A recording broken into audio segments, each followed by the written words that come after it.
prosesyon, isusuot ninyo ang uniforme.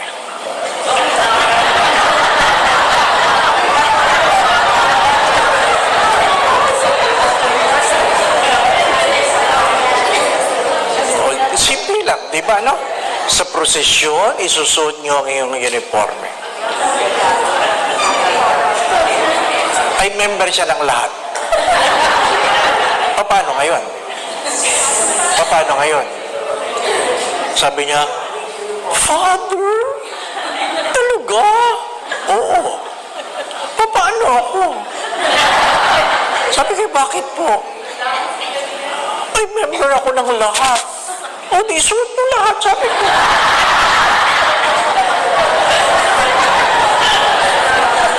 Para malaman natin nasa ng puso mo.